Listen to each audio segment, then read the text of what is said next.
into conservation issues was at the Department of Interior writing speeches for then Secretary Bruce Babbitt.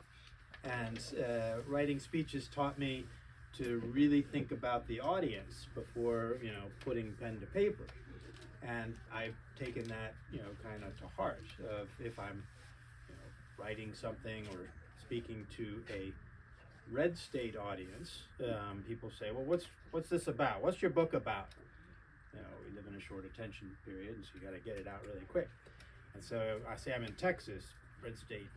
Well, it's a book about a rugged band of individuals, of fishermen who rewrite the laws of the sea against big government. And they're like, oh, well, that sounds like my kind of book. And then I'm down in Hollywood, and they say, well, what's it about? I say, well, it's kind of, Finding Nemo meets, The Perfect Storm, but with a happy ending. And they're like, oh, good, who's got the rights? And I would never pander to this audience here. But if you ask what this book is about, it's about the most valuable resource on earth, which isn't gold, which isn't even seafood, it's trust. And as you may have noticed over the last few years, trust is in short supply.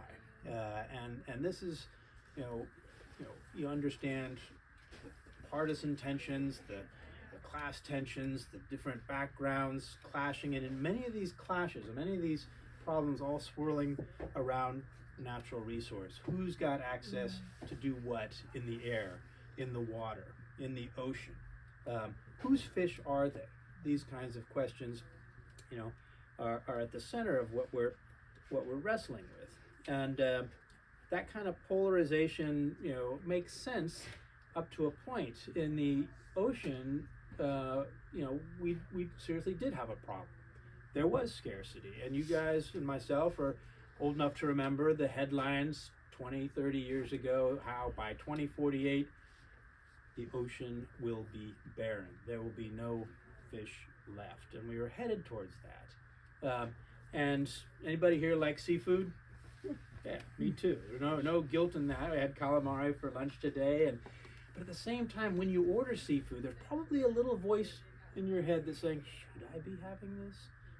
Should I feel guilty for this, pleasure of getting, black cod or lingcod or even the filet of fish sandwich at the McDonald's? It sure tastes good. It's good for me. It's really important. But is there enough out there? And over the last 20, 30 years, people have been shying away from that and say, well, no, I guess I'll have the tofu, or I'll have the chicken.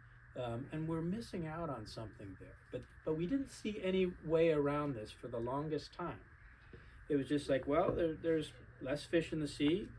Overfishing is a problem. What we need, said the scientists, said the environmentalists, of which I count myself, is for you fishermen to catch less fish. Anybody have an idea how you get fishermen to catch less fish? With difficulty, right? But they did, well, we're going to try different approaches. We're going to set a size limit, and so you can only catch this size. And they go, okay, we're going to catch that size, and we're going to catch a lot of that size. And okay, well, that's not working. We're going to switch now from this 12-month season to a 3-month season, so you'll catch only 25% of the fish. And in that 3-month season, what do you think they did? They caught a year's worth of fish. And the regulators, in their wisdom and good intentions, are like, well, we're going to shrink it even further from 3 months to 3 weeks, and then to 3 days. And so up in the North Pacific with halibut, they literally had a starting gun, and they go, and all the boats would head out to catch as much halibut in those 2 days or 3 days as they could. And you can imagine, it's like, oh, well, we've got a storm. Halibut. Say it again. The poor halibut. Poor halibut, and poor fishermen, and poor gear that was wasted. And then they would go out and they'd bring it all to shore after 48 hours. And then the guys on shore would be sort of sitting there like, and all the year's halibut comes in at once. And so they say, hey, so what will you give me for this fish that I risked my life for, that we killed more than we needed to, and we dropped some gear overboard, and we had some search and rescues, and old Fred, he didn't make it back, but how much will you give us for this fish? Yeah, I'll give you $3 a pound. That's it? And so then the fishermen were like, well, take it or leave it. Okay, well, I have to take it because that was the only solution. You had that time, and the guys on shore did great. They froze it, so you get sort of second-rate, halibut when you get to a restaurant. And that was kind of the norm. People only saw that as the one way forward. That if you just shrink this, and it's also reinforced this kind of us versus them mentality. That it's those fishermen keep doing this. But it was only when we started to talk to the fishermen. It's like, you're overfishing. Yep. You're depleting your job. Yep. Why are you doing this? And they would look at you and they'd say, if I don't catch the last fish, someone else will. I think about the sort of finality and the fatalism of that kind of statement, where they just felt powerless to do anything but destroy, the root of their livelihood. They've got kids at home that are hungry, they've got a mortgage to pay, and they know they're doing this, but what choice do they have? They're making the best, decisions that they can during that time. And Buddy Gwendon was one of those guys that we build this story around, and he was in many ways one of the lucky guys. He was really hardworking, non-stop fisherman. He probably single-handedly did more to deplete the red snapper in the Gulf of Mexico than any other fisherman out there. He became known as a highliner. And I'm just going to read a sort of a quick excerpt. Buddy had made a reputation for himself, and it should have felt good fighting the other savvy captains, tough regulators in stormy seas, and coming out against all of them on top. But even the highliner like him couldn't ignore the fact that red snapper and the communities they supported were both still on the skids. It was a vicious downward spiral. By squeezing the fishermen, officials just pushed them to go out farther and fish harder and faster. The quality and value of the fish plummeted. Rather than take time to pack their keepers carefully on ice, the constantly rushed fishermen bruised fish, tossed overboard some, and let others dry out, losing color, and then had to accept a lower price. And with all the boats unloading their catch at the same time, just as with halibut, the glut further crippled prices that they could get. Fishing rules locked in these harvesters to a demolition derby that sacrificed food, caused accidents, damaged equipment, and destroyed wealth. Had it rescued the fish, the regulatory system might have been worth it, but it didn't. Despite vigorous enforcement of stringent regulations, the snapper's future continued to slide toward a vanishing point. It wasn't just that the combined catch had fallen in half over 2 decades, or that snappers' age and size kept shrinking, or that consequently the spawning potential, this is the ability of fish to make more little fish, and the bigger the fish, the more fish they could produce, kept falling. The broken system even defied the basic rules of Economics 101. As the supply of fish fell, so did the prices. And as a highliner, Buddy saw his life and family suffering. It was a disaster, he said. I couldn't go to my kids' baseball games. I couldn't go to church or weddings or funeral. I couldn't do all the things that normal people do. For his 40th birthday, Katie, his wife, drove hours to surprise him on the docks at Matagorda, only to have a 5-minute celebration and kiss before he headed back out. She and a few other beleaguered fishing wives tried to restore some normalcy. They organized shared holidays, starting with Easter. In the morning, Buddy and the other fishermen's kids would hunt chocolate eggs and marshmallow chickens, and then the families would all gather for supper, and the fishermen warily watching each other, hoping no one slipped out to get an early jump at sea. The truce never lasted. They were trapped in a you-win, I-lose paradigm. And that kind of friendly rivalry was exciting, but sometimes the derby wasn't a game, and some losses would prove irreversible. And that's probably one of the most dramatic aspects of the kind of fishing of shorter seasons and the tensions. Is, as you said, poor halibut.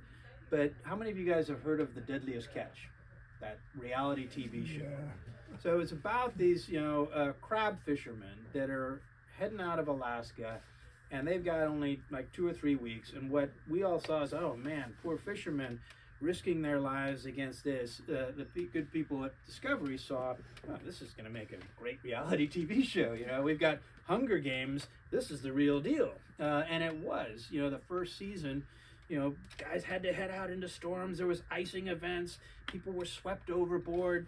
Boats went down, and the ratings took off. And it was really hard. I mean, Buddy didn't like that system. He was getting ahead at it, but he was just like, I just want to, as I said, catch the last fish and then get out while I'm still alive, and get my kids off into some other profession. Anything they can do. His 4 sons didn't want them going into fishing, and then that started to change, and that change, we talk about the roots of that, often involved meeting in a bar, but it also involved letters. And this one guy, Arnie Thompson, I haven't met, but I corresponded with him and spoke with him. He had been a crab fisherman, and he saw a lot of funerals, and he started keeping records. And he described how a boat went down, and I knew almost all of them who were on board. Some of the guys asked me if I would write a few words, and I said okay, and I sat down. And that turned out to be the first of many memorials and obituaries that he would write. And for a decade, he wrote about these lost lives as if they were inevitable. And some years, crabbers faced a death rate 40 times that of the average U.S. worker. Construction workers, loggers, even bush pilots had a better safety record than fishermen. And there was this one event he described when the Vestfjord went down, and 400 people gathered there in Seattle's First Lutheran Church to honor the 6 fishermen that had been 70 miles off Kodiak Island trapping crab when their ship disappeared in a flash. Thompson knew a few of the orphans, yet somehow, looking out at the stricken faces of those children, he found both the right words and a new determination to slow this march of funerals and grief. That's when he started to put the deadly pieces together. And what they were realizing is that maybe there's an alternative to this.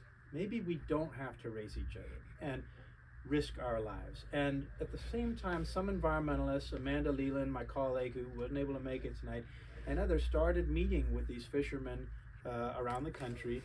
As I said, often in bars. That's a great lubricant to sort of get to know each other. And what they all realized is that they all wanted the same thing. And this is sort of the roots, the basis for trust. What do we all agree on that we want? Well, we want more fish in the water. We want more fish swimming out there, right? We want teeming seas with all the species that are out.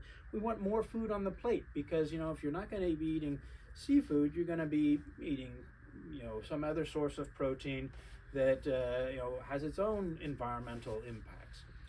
And we want more prosperous and resilient communities. We want to be able to have enough of a living so you're not scraping by coastal towns up along the Pacific coast, along the Gulf Coast and the Atlantic. You don't want these to be dying. I am from San Francisco, and you've seen Fisherman's Wharf. That really used to be a bustling place. Now it's a tourist trap. Further down the coast, Cannery Row. You've all heard of that story with the sardines, and it's a beautiful aquarium. It's fantastic. If you haven't been, definitely go there. But it's they overfished and they crashed the fishery there, and we have these memories. So what's the alternative to this?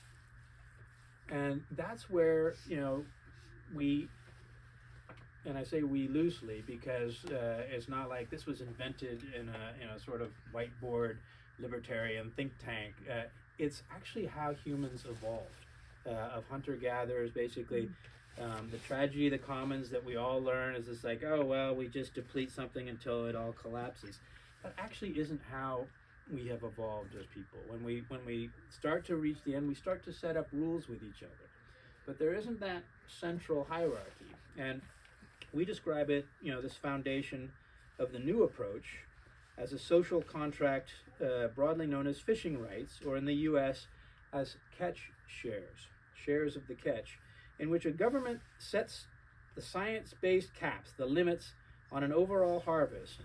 But then instead of having every fisherman race against each other or against the government, it defines for each fisherman in the communities a secure portion of various living fish populations that can be caught, either in the form of a percentage of catch quotas or a share of the traditional spatial fishing grounds. And then in exchange, it's not just here's fishing rights, go to it. In exchange, there's some responsibility involved. They have to adhere to strict accountability. Fishing rights are assigned privileges that can be purchased, leased, or handed down to newcomers or family members, which gives the holders enduring value. And a well-designed social contract like these catch shares combine fishing rights, rewards, and responsibility, so fishermen are motivated to leave more fish in the water today and plan for more abundant and valuable harvest tomorrow. In other words, if you think of it as like a pie, instead of competing to catch, grab the most pizza, as our kids will do at a party, you basically say, this is your slice, whether it's 2% or 1% or 5%, and no one else can fish that. And the fishermen say, no one else? Yeah, that's yours, based on your past, fishing. And that immediately changes the fisherman's outlook. Suddenly he starts thinking so I don't have to fish that during the season. No, you can fish it any time during the year. Ooh, I like that flexibility. So I don't have to go out in the storms. Nope. You can go out when it's sunny, when your engines are working, when you don't have a wedding that you're going to miss, when you don't have a bum leg that you're going to risk going out. And that changed them thinking about, they also started then saying, so I could actually sell the fish that I'm going to catch to a restaurant. Yeah. And I could get a better price. Yeah. And as long as I stay within that, that limit, I'm good. Yeah. Well, how are you going to know I stay in that limit? Yeah. Let's talk about that. And it's like, well, any of you guys fish? Well, So, I did. okay, so you probably had a good spot that you knew of, right? And somebody would say to you, hey, tell me where it is so I can go there and fish. And you'd be like, I can't remember exactly where it is now that you ask it. That's because you were wanting to protect what you knew. And that's how all the fishermen all around the country were doing. They had their good spots. They didn't want anyone to know. They didn't want other fishermen to know, other government to know. But once their share of the catch was secure, no worries. They could then, share that data with each other, and they could share that data with the government and share it right up the supply chain. And the other thing is, they, instead of not wanting cameras or vessel monitoring systems to know where they went, they're like, that will actually help us, because if we can show where we caught the fish, when we caught the fish, how we caught the fish in this transparent manner, that works. That brings better prices, better confidence. It brings better trust. We keep coming back to that trust. And then some other extraordinary things happen. Who here likes marine protected areas? Like, think of parks offshore. I do, yeah. And you want more of them. And there's a big push to say we want 20-30% of the ocean protected. And that's sort of implicit of, we want it protected. Well, protected from whom? From fishermen. And it's like, how do the fishermen feel about that? Well, they don't like it because this is where the fish are. Once the fishermen had their secure share of the ocean, they were like, oh, well, yeah, actually, now we like those marine protected areas. They would describe them as banks. And then they would, because those fish would spill over and they would grow more abundant. And the fishermen would start saying, but you actually want to expand it, and you want to put another one here further north. This sounded crazy because everyone's like, you used to fight me against my marine. Yeah, that was before, but now I want more fish because I know my share is protected. And if my 2%, which is only 2 tons of fish, gets back to the historical level, I'm going to have 500 tons of fish that I can catch. So I want that to happen as fast as possible. Mm. And so they would start working with the scientists that they used to hate, with the environmentalists, like Environmental Defense Fund, that they used to hate. And they would say, where are you finding the most fish? Well, here and here and here. And would you want that? Yeah, well, let's protect that. We don't want to go here. And little known is, like, along the whole Pacific coast, from California up through Washington, those, trawlers got together with environmentalists, and they set aside, I think it was like 125,000 square miles of protected area. They don't call it a marine protected area, but it's a conservation area where the fishermen don't go. And in exchange, there's a few other places that are muddy offshore, and they're like, that's where we can catch fish.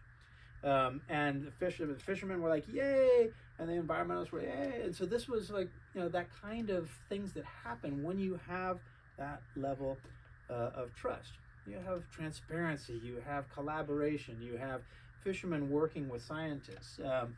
Have you guys heard of long line fishing? Basically, you got like, hundreds or thousands of hooks, and you lay it out there. And fishermen, it was a way to catch a lot of fish, and it was also, on the bad side of the equation, it was a way to catch a lot of things you don't want to catch, of sea turtles, of dolphins, of sharks, of albatross that would be like, see the fish, or they'd see the bait and they'd go for it and drown. It was horrible. But they wanted to know, okay, now that we've got a secure share of how much fish I can catch, and I want to do it responsibly and clean, they started designing experiments with scientists. Put on hook timers onto each of these hooks, and they said, how long do we leave it to soak? Up to that point, fishermen had no idea. But then they found out over some trial and error that you for 27 minutes or so, under that, they will not get the bycatch, as it's called, the things you don't want. And they will catch the fish, and it'll be fresh. And so it worked out really well. And that's become the new norm, that kind of alliance between scientists and fishermen. You just didn't have that before. One of the other cool byproducts of trust and this new way of fishing, and it was unexpected, involves emissions. One of the usual questions, it's great that we're fishing more sustainably, we still got climate change. What can fishermen do? As it turned out, these guys had studied all the fishermen who catch about 80% of the fish on Earth. And they started looking at how much fuel those guys burned, the diesel that was churning to catch all this fish. And fishing was like, it would rank 17th, I think, if it was a nation. But when they had to catch as much fish as possible and compete with each other, that was all you do. You had to go further out, faster out. Buddy Gwendon, in the book, he had to do 3 or 4 trips because he was limited to only 2,000 pounds a trip. After catch shares, again, this is a big change. They started saying, so I could go when I want. I don't have to go as far out. Some of them started switching motors. Buddy cut his fuel emissions by 80%. How did he do that? Well, he would catch more fish on each trip, and so he didn't have to go back and forth. As the fishery recovered, he could fish closer to home, didn't need to go as far in his commute. He would go slow down. And this has happened in fishery after fishery after fishery in this country and others. That McDonald's fillet of fish that I told you about, the fish sticks, the Gordon's fish sticks that we would give our kids and sneak on ourselves when they weren't looking, is pollock, or surimi, the imitation crab. This has the lowest carbon footprint of almost any protein out there because they are now so efficient at what they're catching. And that's what the kind of decisions we're starting to make. Trawlers used to say, well, we got to catch as much fish as possible, and that was along the bottom, so they dragged the bottom, and they would destroy this beautiful, important habitat. Afterwards, they started saying, we actually can slow down, we can lift our nets off the seafloor, so we don't cause that damage and release a lot of methane and other emissions from doing so. And their fuel bills went down 70-80% as well. And so again, this was all fairly positive, and probably at this point you guys are like I was when I first started doing what's no pun intended, what's the catch here? This is sounding a little too good to be true, but it's all about eliminating the waste, eliminating that kind of competition of man versus man, man versus nature, man versus the system, woman versus the system, because fisheries are becoming a lot more balanced in gender. And we'll have some questions on this, but some of the other issues were, well, as the fish recovers, as it gets more bountiful, Buddy's sons wanted to get into the business. Other people would watch, boy, these fishermen are making money now. I used to pity them, and now I kind of envy them. I want to get into the fishery. It's like, well, they all have secure quotas. Oh man, but they've been setting aside more and more of the fishery for these new entrants, for new people who wanted to learn to fish, who wanted to get into the fishery. In some parts of the country, in Alaska, the pollock fishery that I was describing, they set aside a quota for the native populations along the coast up there who had never actually fished for pollock before, but they started earning, royalties on the fish that were caught. And they started reinvesting those royalties very wisely into being able to catch the fish themselves. And this is now a source, an engine of employment for the native populations up there. So I'll, the thing I'll end on, just, and then we can open up to questions, is one of the things that's missing that we've heard from fishermen is, and it comes back to us, is on the demand side, that the fishermen have been doing their part year after year. They're rebuilding the seas, they're rebuilding and replenishing the fisheries offshore. And they're like, we're not getting the demand that we need to really make this a working fishery. We're having to take low bids from China and ship it off there. Sometimes the fish that we catch, beautiful, healthy, robust, delicious fish, is getting converted into, feed for animals. And people on shore, myself included, and maybe some of you guys, were like, yeah, but we've been doing our part by not eating seafood. And it's sort of getting the time. This is one of the discussions we had at the university of, we need to keep and put seafood back on the menu, and all these diverse ground fish of hundreds of different species along the coast here, grouper, snapper, of ordering those in restaurants, in markets, and at the university, so they can put them in the cafeteria, so that that demand is equal to the supply that has been rebuilt offshore. And then the last thought is what else? It's great that's working in the ocean, but we've still got climate change, we've still got groundwater depletion, we've still got biodiversity loss on land. The same kinds of principles can work in these different resources. Deforestation is happening because the same mentality, if somebody says, if I don't cut down the last tree, someone else will. I'm sure you guys have a copy of the Lorax. That kind of mentality is still pervasive. But this book offers a solution, not just documented in the U.S. and Belize and Mexico and in Iceland and in New Zealand, in Namibia, in Southern Africa.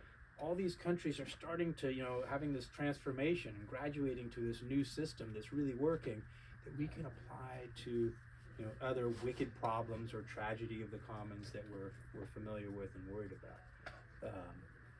But I'll stop there, and maybe we can open it up for some questions. Yeah, Sir. Yeah, this is fascinating.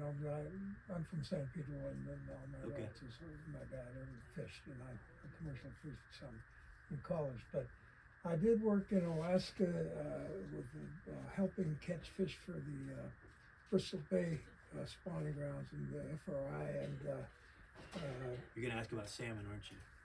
well, yeah, but there was a trust that developed then, and I didn't call it MPAs, but then there was a trust to save the spawning grounds as a MPA, I guess. Yes. And that was the only success, I think, that I've seen. There was a beginning trust, though. When I was there as a teenager, it started with this trust that they realized, yes, we have to save those spawning grounds of everywhere, because the salmon are coming in, all the research and everything based on that. But my question now, the concern with the fishermen there and now is, you cover it, now we have aquaculture, and how's that? Because that can interfere largely with... No, absolutely. It's a great question, and a complicated one, because more than 50% of the seafood that humans eat today is now grown. It's farmed, and how it's farmed is sort of the messy answer to your good question. Is it do we destroy mangroves to harvest aquaculture for shrimp? Do we have pens that can escape Atlantic salmon that might interbreed with wild Pacific salmon? Does Buddy have to compete new, not just with other fishermen that he's not competing with anymore, but with aquaculture that might be growing, red snapper offshore?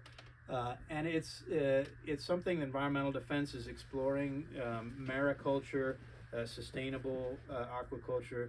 That the amount, on the upside, the amount of protein that the world needs can be grown and produced in two ways. One, on land by converting something the size of Brazil, or two, with aquaculture, going about a mile offshore, ringing something like New Zealand.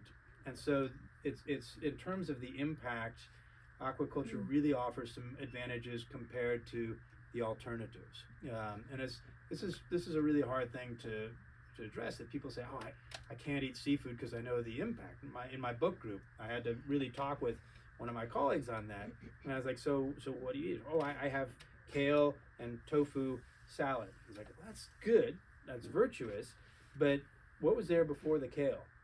Well, it's like they think about it. Yeah, I guess they converted native wild habitat. And how did you we had some pesticides, probably, sure, but it's organic. Okay, great.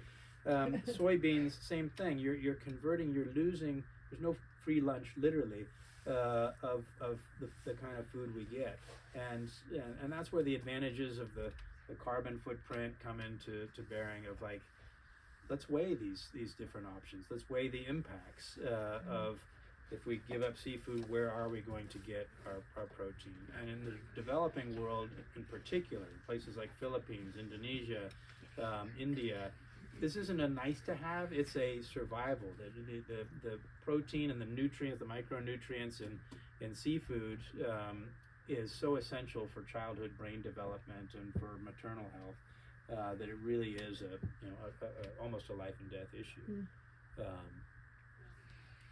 Sure.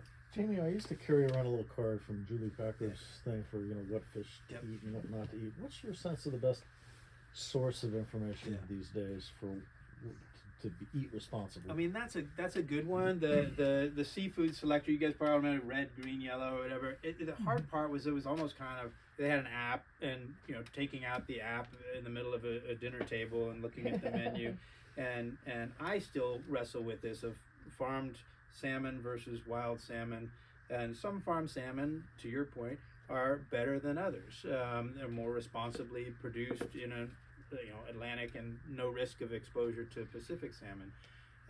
The federal fisheries are much better managed than the state ones. The state fisheries usually govern up to 3 miles offshore.